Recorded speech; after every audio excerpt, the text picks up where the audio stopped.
I news. देशातील दुर्गम भागात राहणारा झोपडीतील युवक उद्याच्या देशाची खरी ताकद आहे. केंद्राच्या विविध योजनांची माहिती दुर्गम भागातील युवक कार्यकर्त्यांपर्यंत पोहोचण्याच्या दृष्टिकोनातून केंद्रीय माहिती आणि प्रसारण मंत्रालयाने दमदार पाऊल टाकले आहे. या माध्यमातून दुर्गम भागातील युवा कार्यकर्त्याला सामर्थ्य मिळेल असे गौरवोद्गार प्रधानमंत्री नरेंद्र मोदी यांनी काढले. केंद्रीय माहिती आणि प्रसारण व युवा कार्यक्रम क्रीडा मंत्रालयाच्या वतीने सटाणा येथील आकाशवाणी FM रिले प्रक्षेपण सेंटरचे उद्घाटन पंतप्रधान नरेंद्र मोदी यांच्या हस्ते ऑनलाईन झाले. त्यावेळी ते बोलत होते. कार्यक्रमास माहिती आणि प्रसारण मंत्री अनुराग सिंग ठाकूर, केंद्रीय माहिती आणि प्रसारण, मत्स्य उद्योग, पशुसंवर्धन आणि दुग्ध उत्पादन राज्यमंत्री डॉक्टर L. मुरुगन उपस्थित होते. आकाशवाणी केंद्राचे महत्त्व सांगताना पंतप्रधान मोदी म्हणालेत, आजच्या स्पर्धेच्या युगात ग्रामीण भागात केंद्राच्या विविध योजना पोहोचवण्यासाठी माध्यमाची गरज ओळखून केंद्राने FM रिले सेंटरच्या माध्यमातून काम पूर्णत्वास नेले आहे. यापूर्वी मन की बात या कार्यक्रमातून बेटी बचाओ बेटी पढाओ, कोविड काळातील जनजागृती, आझादी का अमृत महोत्सव, चाय पे चर्चा, शेतकऱ्यांशी थेट संवाद, युवा खेळाडूंना मार्गदर्शन आदी कार्यांसाठी आकाशवाणीची भूमिका महत्त्वपूर्ण राहिली आहे. आजवर मन की बात या सदराचे 99 भाग पूर्ण झाले असून 100व्या भागाच्या माध्यमातून जनतेशी आपण थेट जोडले जाणार आहोत, याचा अभिमान असल्याचे सांगून ग्रामीण भागापर्यंत केंद्र सरकार पोहोचण्याच्या दृष्टिकोनातून आज 18 राज्यातील 15 जिल्ह्यांमध्ये 91 आकाशवाणी रिले सेंटरचे उद्घाटन होत आहे. हा सुवर्ण क्षण सदैव स्मरणात राहील असे यावेळी पंतप्रधान मोदी यांनी सांगितले. केंद्रीय मंत्रिमंडल के मेरे सहयोगीगण, विभिन्न राज्यों के माननीय मुख्यमंत्री साथी, सांसदगण, विधायकगण, अन्य महानुभाव, देवी और सज्जनों, आज के इस कार्यक्रम में पद्म सम्मान पाने वाले अनेक व्यक्तित्व भी हमारे साथ जुड़े हुए, मैं उनका भी आदर पूर्वक स्वागत करता हूं, अभिनंदन करता हूं. आज ऑल इंडिया रेडियो की FM सर्विस का एक्सपांशन ऑल इंडिया FM बनने की दिशा में एक बड़ा और महत्वपूर्ण कदम है. ऑल इंडिया रेडियो के 91 FM ट्रांसमीटर्स की ये शुरुआत देश के 85 जिलों के 2 करोड़ लोगों के लिए उपहार की तरह है. एक तरह से इस आयोजन में भारत की विविधता और अलग अलग रंगों की एक झलक भी.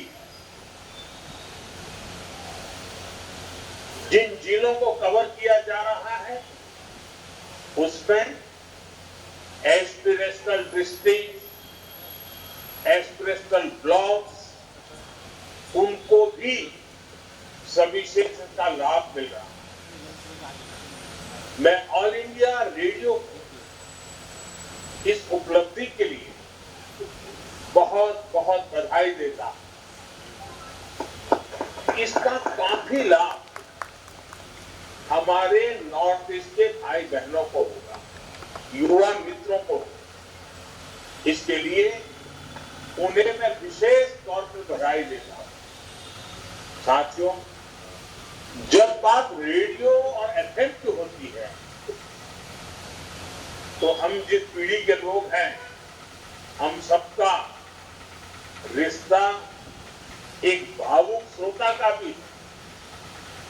और मेरे लिए तो ये भी खुशी है कि मेरा रिश्ता एक दोस्त का भी बन गया. अभी कुछ दिन बाद ही मैं रेडियो पर मन की बात का 100वां एपिसोड करने जा रहा हूं. मन की बात का ये अनुभव देशवासियों से किस तरह का भावनात्मक जुड़ाव केवल रेडियो से ही संभव था। मैं इसके जरिए देशवासियों के सामर्थ्य से जुड़ा रहा, देश की सामूहिक कर्तव्य शक्ति से जुड़ा रहा। स्वच्छ भारत अभियान हो, बेटी बचाओ बेटी पढ़ाओ हो, या हर घर तिरंगा अभियान हो, मन की बात ने इन अभियानों को जन आंदोलन बना दिया। इसलिए एक तरह से मैं ऑल इंडिया रेडियो की आपकी टीम का भी हिस्सा। साथियों, आज के इस आयोजन की एक और खास बात, ये वंचितों को वरीयता की सरकार की नीति को आगे बढ़ाता है। जो अब तक इस सुविधा से वंचित रहे, जिन्हें बहुत दूर दराज में रहने वाला माना जाता है, वो अब हम सभी से और ज्यादा कनेक्ट होंगे। समय पर जरूरी जानकारी पहुंचाना हो, कम्युनिटी बिल्डिंग का काम हो, एग्रीकल्चर से जुड़ी मौसम की जानकारियां हो, किसानों को फसलों और सब्जियों की कीमत की ताजा जानकारी हो,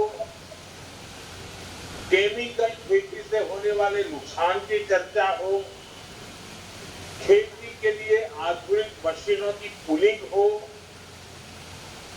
महिलाओं के सेल्फ हेल्प ग्रुप को नए बाजारों के बारे में बताना हो, या फिर किसी प्राकृतिक आपदा के समय पूरे क्षेत्र की मदद करना हो, इन एफएम ट्रांसमीटर्स की बहुत अहम भूमिका रहेगी। इसके अलावा एफएम की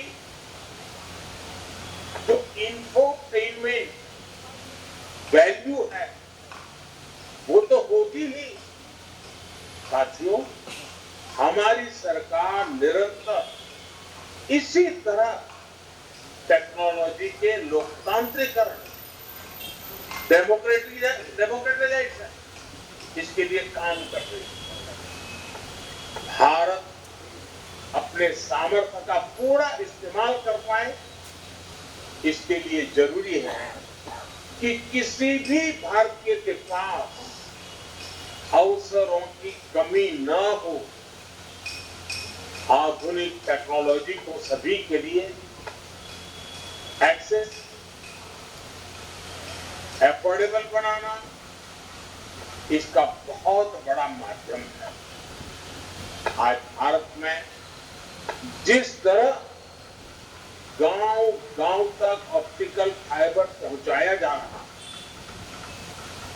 मोबाइल और मोबाइल डेटा दोनों की कीमत इतनी कम हुई है, उसने एक्सेस टू इंफॉर्मेशन को बहुत आसान बना दिया है।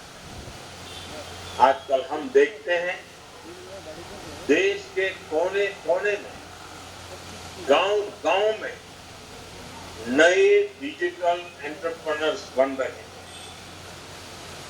गांव के युवा गांव में रहते हुए ही डिजिटल टेक्नोलॉजी का लाभ उठाकर कमाई कर रहे हैं। इसी तरह जब हमारे छोटे दुकानदारों, रेहड़ी पटरी वाले साथियों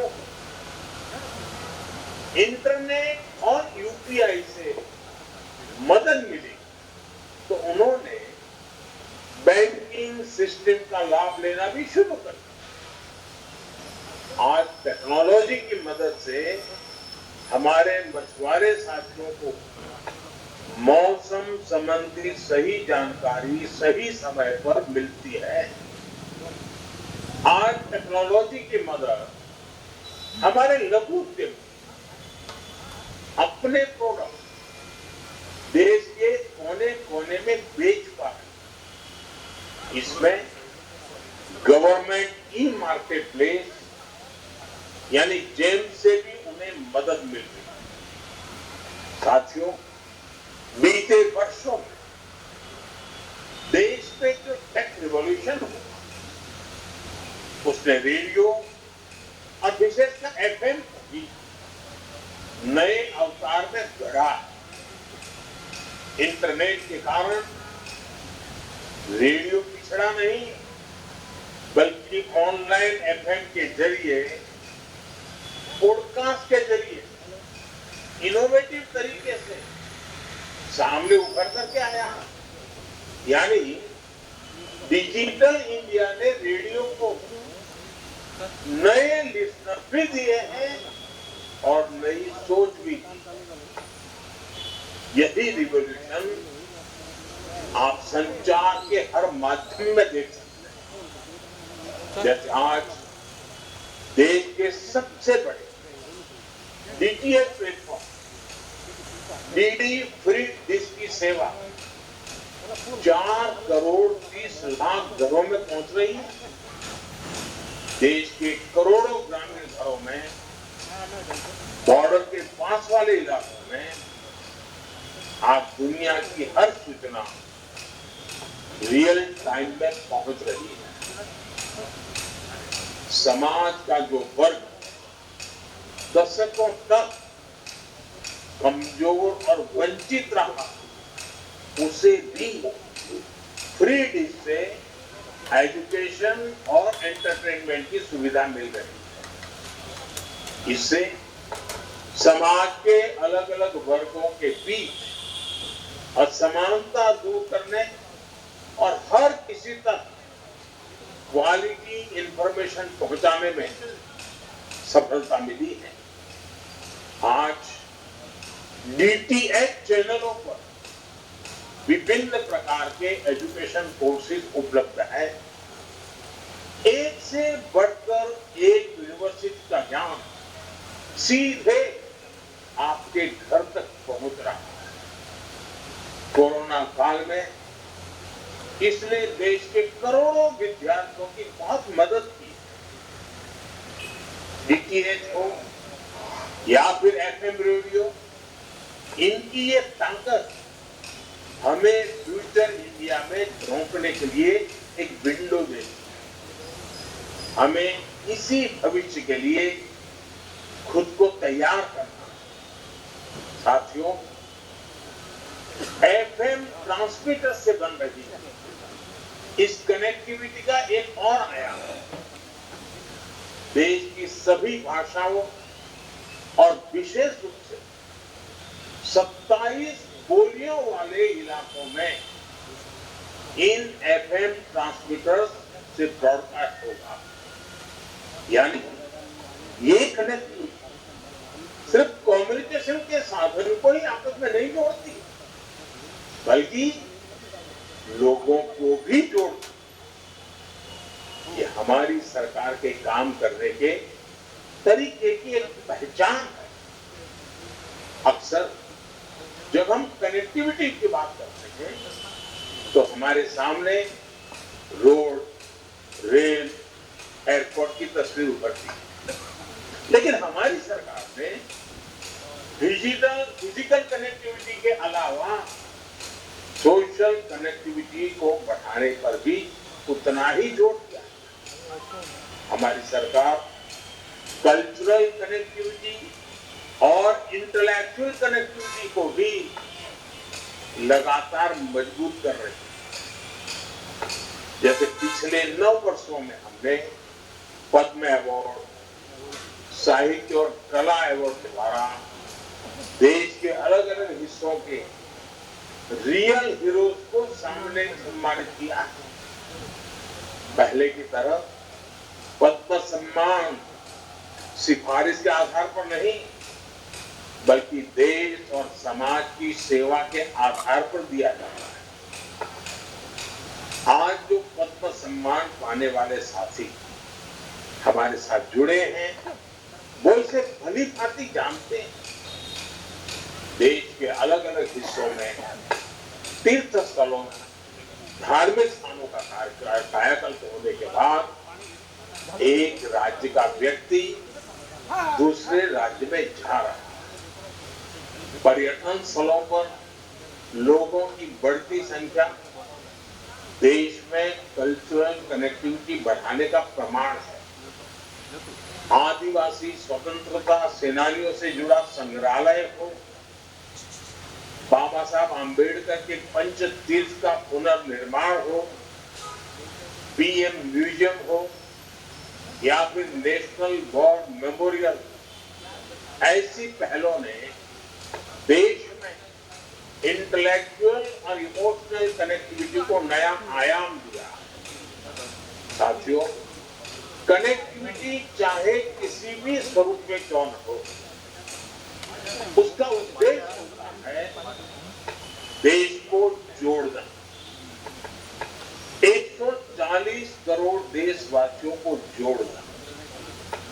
ऑल इंडिया रेडियो जैसे सभी कम्युनिकेशन चैनल्स के लिए भी यही विजन होना चाहिए, यही मिशन होना चाहिए। मुझे विश्वास है आप इस विजन को लेकर इसी तरह आगे बढ़ते रहेंगे। आपका ये विस्तार संवाद के जरिए देश को नई ताकत देता है। एक बार फिर आकाशवाणी को, देश के दूर दराज के क्षेत्र के मेरे प्यारे भाइयों बहनों को मैं बहुत बहुत शुभकामनाएं देता हूं, बहुत बधाई देता हूं। धन्यवाद।